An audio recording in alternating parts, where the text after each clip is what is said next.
Hello and welcome to Homegrown KC, a podcast dedicated to exploring Kansas City's fascinating history and sharing stories from its rich past. I'm your host, Laura. Join me today as we explore a piece of Kansas City's history.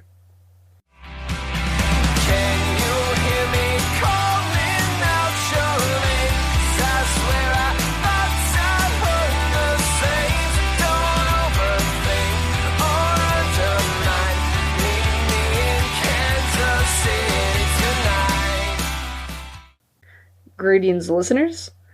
This minisode is a little bit different from others because it is about my adventure to Union Station's current special traveling exhibit, Spider-Man Beyond Amazing.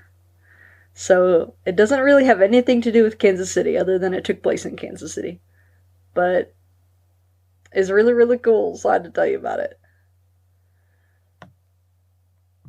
Alright, so all of the exhibits, first of all the exhibits that come to Kansas City are top-notch, just fantastic. This one is no exception. I have been wanting to see it since it was announced in December 2022. Actually, specifically, I wanted to go with my nephew because Spider-Man is his number one favorite superhero. Spider-Man is the number one favorite superhero of all three of my nephews, and he was mine as a child too. Today, I wouldn't say that he is, but he's still pretty high up there. I knew the other two nephews wouldn't be able to make it because they live farther away, and they just don't get up here very much. But I knew that Ivan would love it, so it was a good choice. The exhibit opened May 26th, 2023. It will end in late September. I did not find an exact end date. All it said was 4 months that it was going to be open. The exhibit hall is open from 10 a.m. to 6 p.m. Monday through Friday, 10 to 7 on Saturdays, and 10 to 5 on Sundays.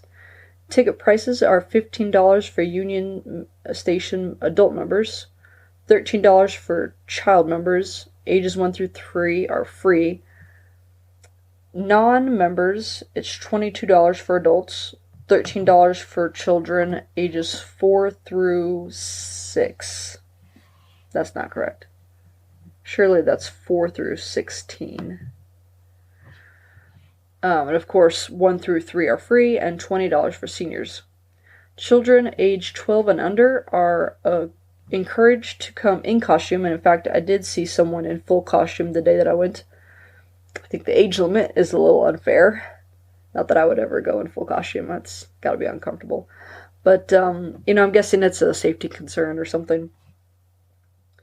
Also, while I did see a couple other kids there, honestly, like 95% of the people were adults. Not surprised about that at all, but I am surprised that there weren't more kids. Listening devices are available upon request. Wheelchairs are not available at this time. No reason given. I mean, like, to borrow. If you come in a wheelchair, that's perfectly acceptable.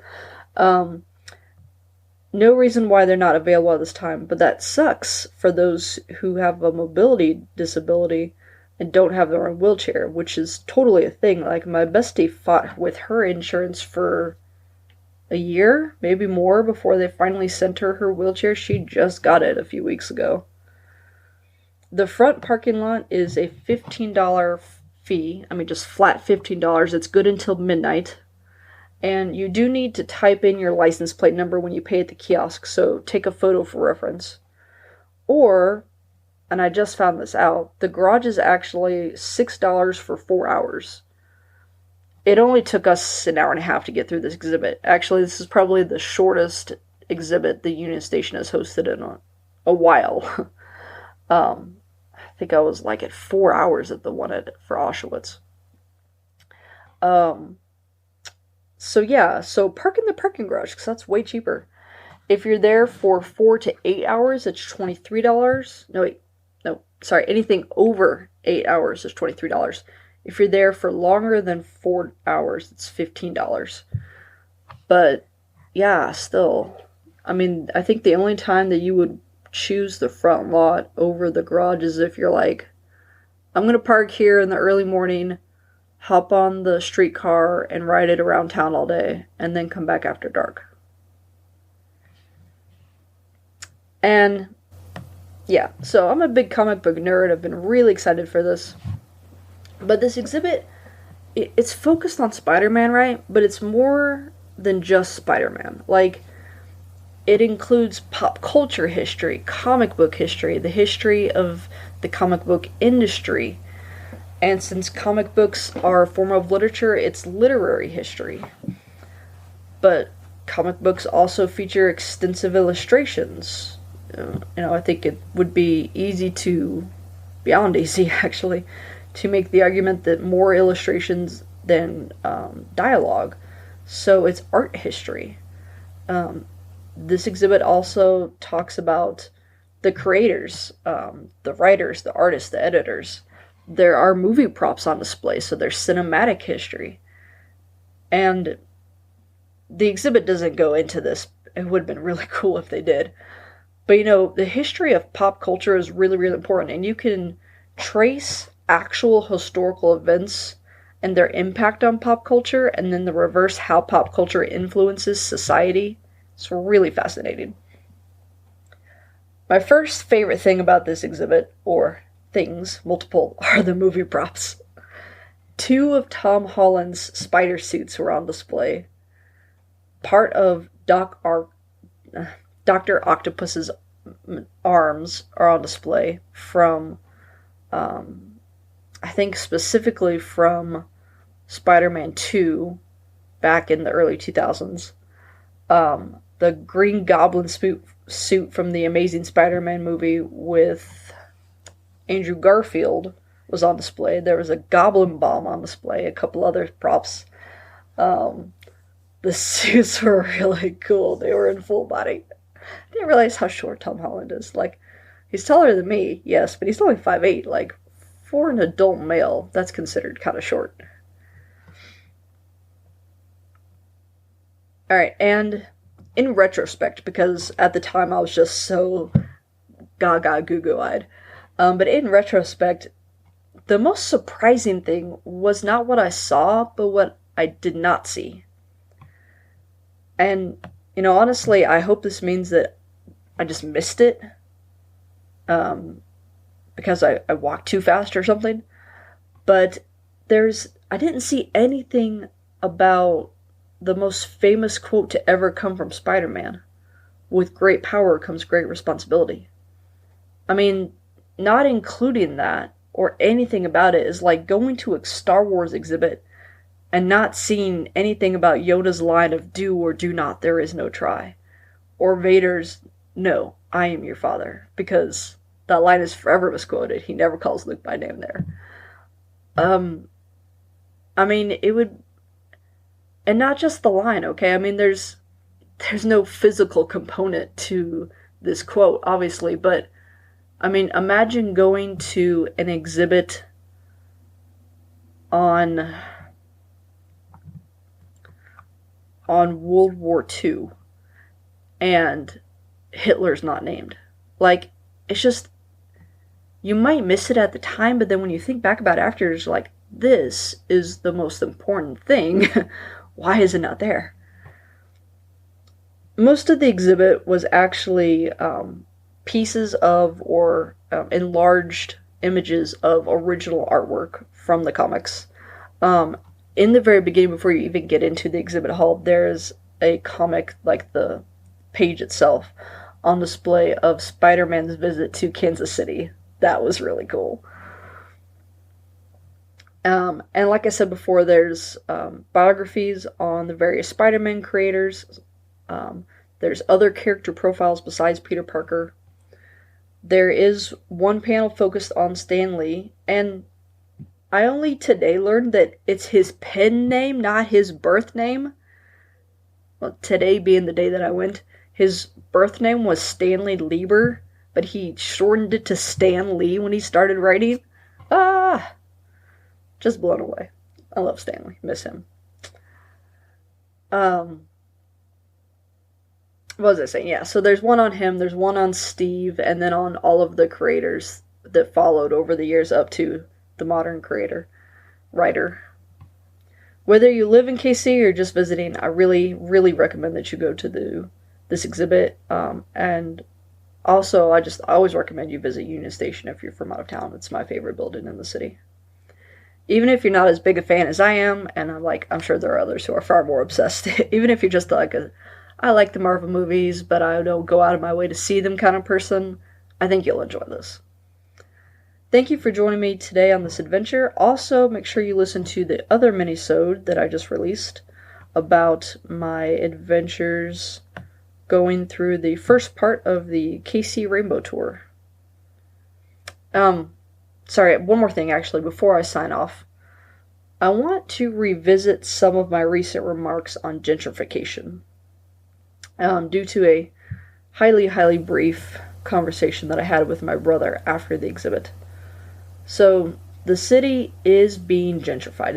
It's under the process of gentrification. There is no way that is under dispute. Gentrification is bad. Also not disputable. It's one of the many outcomes of systematic racism.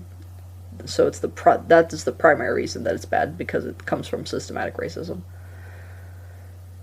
That said, there is still nuance here, and I'm not sure if I've covered that in the past when I've touched on gentrification. Gentrification both causes and is driven by economic growth. But do the economic benefits for some outweigh the resulting economic hardships and destruction of communal history for others? I don't think so. However, my brother's failed, honestly, attempt at an argument was less about the economy and the economic aspect of it and more on public safety. So, I feel like it's been a while since I've heard anyone say this, especially to my face. But honestly, since I started doing the podcast and since I got my own place in Midtown a few years ago, I have heard a lot of comments about how KC's not safe or Midtown is not safe. My brother was actually trying to say that the area we were in, the Crossroads and Union Station, are unsafe and just full of drug addicts and dealers and thieves. At one time or another, I have heard that about basically every single neighborhood in KCMO and KCK. River Market, Downtown, Power and Light, Crossroads, Union Station, Westport, Downtown KCK, Quindaro. Hell, all of Wyandotte County. I've even heard it said about the plaza that it's unsafe. And y'all, that is just discriminatory fear-mongering BS.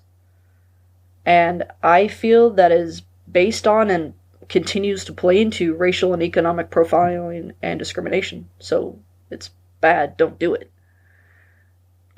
Yes, Kansas City has a lot of homeless. I spoke about this last summer after I visited the eviction exhibit at the public library. I don't know the statistics, but I'm sure that many of our citizens are struggling with addiction. And statistically, we do have a really high homicide rate. Now, all that sucks. That really sucks. And there are issues that we need to improve.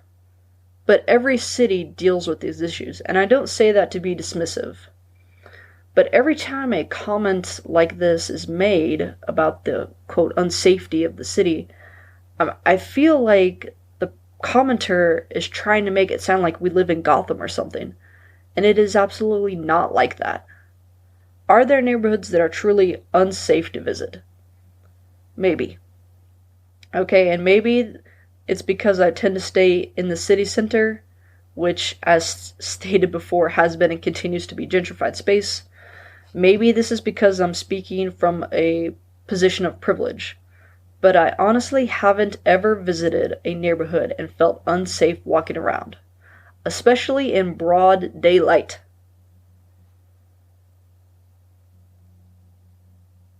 If you are visiting Kansas City, if you're traveling anywhere actually, read up on where you're going first. Educate yourself.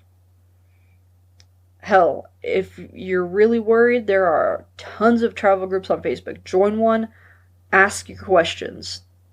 Tons and tons of people will have advice, and they will love to answer your questions. And when you go there, wherever you are, be aware of your surroundings, okay? Be smart, be safe. but don't give credence to the naysayers and fearmongers. Alright, I'm done. Thank you for listening. Again, please check out my other adventure on Casey's free new queer driving tour. I hope you will consider becoming a financial supporter of this show. There are several ways you can do so. You can subscribe to patreon.com/homegrownkc or redcircle.com/homegrownkc. And you can also give a one-time donation at redcircle.com/homegrownkc or coffee.com/homegrownkc. That's ko-fi.com/homegrownkc. You can give as little or as much as you want each month, even as little as $1. Once you sign up and you become a subscriber to the show, you will be charged on that day that you sign up and then on the first day of every following month. When you become a patron supporter, you get 3 things. 1, you get an item from the merchandise store valued at $5 or less. You get a shout out on every episode and social media post, so thank you Bjorn and Joan for your continued support. You also get access to exclusive bonus content featuring other local historians, archivists, and museum curators. Everyone who simply donates will receive a shout out on the next available episode, but you will not get any of the bonus content or anything from the merchandise store. Additionally, if you give a donation rather than become a subscriber, and this is specifically on coffee, 1% automatically goes to help fight climate change. My most recent Patreon episode was with Jennifer Lovesey Mast. She is probably the world authority on the history of Worlds of Fun, the theme park here in KC. Now, also owe my patron supporters an apology because I have not yet edited and uploaded that episode. I know I'm a little bit behind on that. Thank you for your patience. I should have plenty of time to get that up this weekend. If you cannot support me monetarily, you can totally still support me by following, liking, and subscribing to all my social media pages. That's Facebook, Instagram, Pinterest, Tumblr, and Twitter. I also have a YouTube channel. I'm Homegrown KC on all of them. You can rate and review me wherever you listen, but especially on Apple Podcasts. Visit my website for additional information on every topic. That's homegrownkc.wordpress.com. My website is still and will continually be under construction as I create new content. But I am working on that. So you can subscribe to my newsletter on my website. That's actually the only place that you can subscribe to my newsletter. Once a month you'll get an email that says, here's what's new, here's what's going on, here's what is coming up. If you have any questions, comments, or concerns, you can email me at homegrownkcpodcast@gmail.com, or you can send me a private message on any of my social media networks. For merchandise, you can visit www.zazzle.com/store/homegrown_KC_store. That's zazzle.com/store/homegrown_KC_store. Thank you goes out to my talented sister-in-law for the creation, Sarah McCombs, for the creation of my logo. To the Dear Misses for the use of their song Kansas City as the intro and outro music of every episode. To local libraries, which enable me to gather all my research. And to you. Thank you for listening. Cheers.